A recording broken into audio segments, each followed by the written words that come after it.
બાગેશ્વર ધામના બે કાર્યક્રમો છે.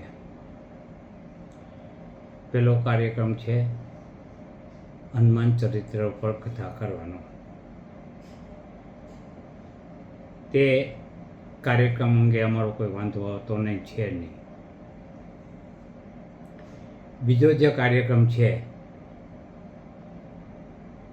તે દરબાર યોજવાનો છે, દિવ્ય દરબાર. આ દિવ્ય દરબારમાં ઢોંગ, ધતિંગ, જાદુગીરી, ચમત્કારી, ડાકીની શાકીની, પિચાસીની ધોણાવી, ચીઠી ચબરખીઓ કાઢવી, આવી બધી પ્રવૃત્તિઓ કરી અને અંધશ્રદ્ધા ફેલાવવાનો છે. તેની અમે આલોચના કરી છે. અમે આલોચક છીએ, આંદોલનકારી નથી. આ આલોચના અમારી યથાવત છે કે જ્યાં સુધી તે મોહિદ્રા નામનો જે બાળક ગુમ થયો છે તે હાલ ક્યાં છે અને એનું અપહરણ કરનાર કોણ છે તે ન બતાવે ત્યાં સુધી તે અંધશ્રદ્ધા ફેલાવે છે.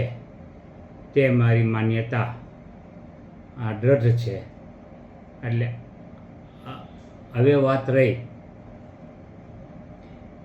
અમને ત્યાં નિમંત્રણ આપવાની. અગાઉ મંગેશભાઈએ કહ્યું હતું કે અમે ત્યાં રૂબરૂ જઈને નિમંત્રણ આપી આવ્યા છીએ. તે તદ્દન ખોટી વાત છે. નથી મંગેશભાઈ આવ્યા કે નથી મંગેશભાઈની કમિટીનો કોઈ સભ્ય અહીંયા નિમંત્રણ દેવા આવ્યા, અને એવો આગ્રહ પણ નથી અહીંયા આવે, પણ એ જૂઠાણું ફેલાવે છે. અને આવી જવાબદાર કમિટીના સભ્યો હોવાના નાતે જૂઠાણું ફેલાવે છે એ મારી દૃષ્ટિએ જરા પણ યોગ્ય નથી.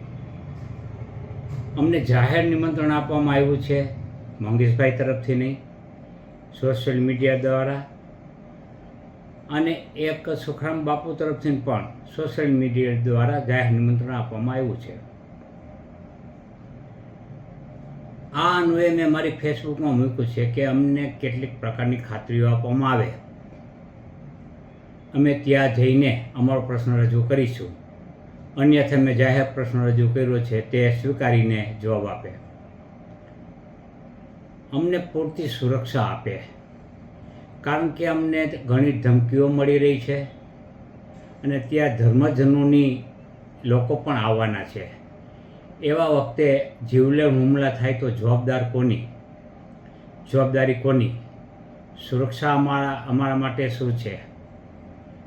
તેમ છતાં હુમલા માટે ના જવાબદારોને જવાબદારી નક્કી કરવા માટેની અમને બાંયધરી આપે. અને બાબા એવું સ્વીકારે કે અમે તમારો પ્રશ્ન હાથમાં લેશું તો અમે ચોક્કસ જશું. અમારે કથા સાંભળવા જવાનો કોઈ પ્રશ્ન નથી. અમારે તો માત્ર દિવ્ય દરબારમાં એક જ પ્રશ્ન પૂછવા જવાનું છે, અડધી કલાક માટે જવાનું છે કે મોહિલ ક્યાં છે, બસ, અને કોણ અપહરણ કરી ગયું.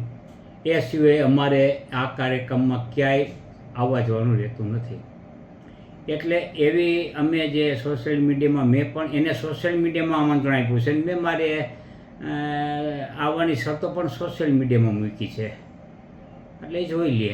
અને એ શરતોના આધીન હું આવવા તૈયાર છું.